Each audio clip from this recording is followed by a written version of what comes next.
Hello friends, welcome to நண்பாஸ் kitchen. இன்றைக்கி நம்ம மஷ்ரூமை எப்படி செய்கிறோங்கிறத பார்க்கலாம் வாங்க. யூஸ்வலாக செய்கிறத விட இன்றைக்கி கொஞ்சம் டிஃப்ரெண்ட்டாக செய்யலாம். நான் நெய் போட்டுட்டு கொஞ்சமாக இஞ்சி குட்டி குட்டியாக நறுக்கிட்டு, பூண்டு குட்டி குட்டியாக நறுக்கிட்டு போட்டு வறுத்துக்கிட்டேன். அது கூட கட் பண்ணி வச்ச மஷ்ரூமையும் நான் நல்லா போட்டு மிக்ஸ் பண்ணிக்கிறேன்.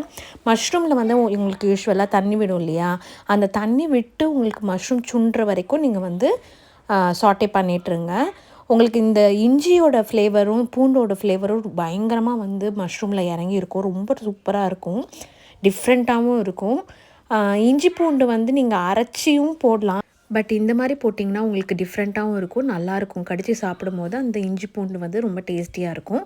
இப்போ அதை ஒரு பிளேட்டில் மாற்றிட்டு அதே பேனில் நான் இன்னும் கொஞ்சம் நெய் போட்டுட்டு நல்லா பொடியாக நறுக்குன வெங்காயம் போட்டு வணக்கிக்கிறேன். நல்லா வணங்கினதுக்கப்புறம் சீரகம் போட்டு நல்லா வணக்கிக்கோங்க.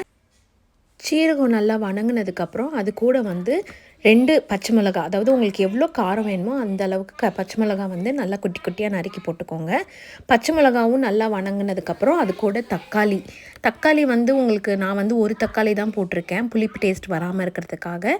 தக்காளி ஒரு தக்காளி மட்டும் நறுக்கி போட்டுட்டு நல்லா வணக்கிக்கோங்க. தக்காளியும் நல்லா சுண்டுட்டும், நல்லா சுண்டுற வரைக்கும் நல்லா வணங்கினதுக்கப்புறமேட்டு கொரியாண்டர் பவுடர், அதாவது கொத்தமல்லி தூள் நல்லா 1 ஸ்பூன் அளவுக்கு நீங்கள் போட்டுக்கோங்க. போட்டுட்டு அதுவும் நல்லா வணக்கிடுங்க. அதுவும் வணங்கினதுக்கப்புறம் மிளகாத்தூள் ஒரு டேபிள் ஸ்பூன் மட்டும் போட்டுட்டு அதுவும் நல்லா வணக்கிடுங்க. அதுக்கப்புறமா ஜீரகம் பவுடர் இல்லைன்னா தட் இஸ் ஓகே, அது ஆப்ஷனல் தான், ஆனால் அது கொஞ்சம் நல்ல ஃப்ளேவர் தரும். அதுக்கப்புறம் கரம் மசாலா ஒரு டேபிள் ஸ்பூன் போட்டு நல்லா வணக்கிடுங்க. நல்லா வணங்கினதுக்கப்புறம் கொஞ்சமாக உப்பு போட்டு நல்லா வணக்கிடுங்க. வணங்கினதுக்கப்புறம் நீங்கள் நல்லா பார்த்திங்கன்னா அந்த கிரேவி சுண்டி அப்படியே சுருக்கமாக ஆகிடும். அப்போ அந்த டைமில் நீங்கள் என்ன பண்ணுறீங்கன்னா, உங்களுக்கு தேவையான அளவுக்கு தண்ணி ஊற்றிக்கலாம். அதாவது எவ்வளோ கிரேவி வேணுமோ அந்த அளவுக்கு தண்ணி ஊற்றிக்கோங்க.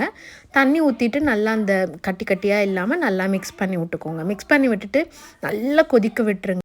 கிரேவி நல்லா கொதித்து வரணும் பாருங்கள், இந்த மாதிரி நல்லா கொதித்து வரணும். அப்போ இந்த கொதிக்கிற கேப்பில் நான் ஒரு கட்டு கொத்தமல்லி, அதாவது ஒரு கை அளவுக்கு கொத்தமல்லி மட்டும் கொஞ்சமாக தண்ணி விட்டு அரைச்சி இதில் ஆட் பண்ணிக்கிறேன். ஸோ இது உங்களுக்கு புதுசாக ஒரு ஃப்ளேவர் கொடுக்கும். யூஸ்வலாக செய்கிற மஷ்ரூம் மசாலா மாதிரி இல்லாமல் இது உங்களுக்கு டிஃப்ரெண்ட்டாக இருக்கும். இப்போ இதை மூடி வச்சுருங்க. மூடி வச்சுட்டு அந்த கொத்தமல்லி பச்சை வாசனை போகிற வரைக்கும் நல்லா கொதிக்க விட்டுட்டு, இப்போ நம்ம தனியாக எடுத்து வச்சுருக்க மஷ்ரூம் இஞ்சி பூண்டு அதை நம்ம இப்போ இந்த கிரேவியில் மிக்ஸ் பண்ணிக்கோங்க. மிக்ஸ் பண்ணிவிட்டு நல்லா ஒரு கிளறிக்கோங்க. நீங்கள் இதெல்லாம் ஆட் பண்ணோடனே கொஞ்சம் கிரேவி திக்னஸ் இருக்கும். அவ்வளோதாங்க, நம்மளுடைய சூப்பரான ஸ்பெஷலான டிஃப்ரெண்ட்டான மஷ்ரூம் மசாலா ரெடி ஆயிடுச்சு. இந்த மாதிரி நீங்கள் ஒரு தடவை செஞ்சு பார்த்துட்டிங்கனாக்கா அடிக்கடி இது தான் செய்வீங்க.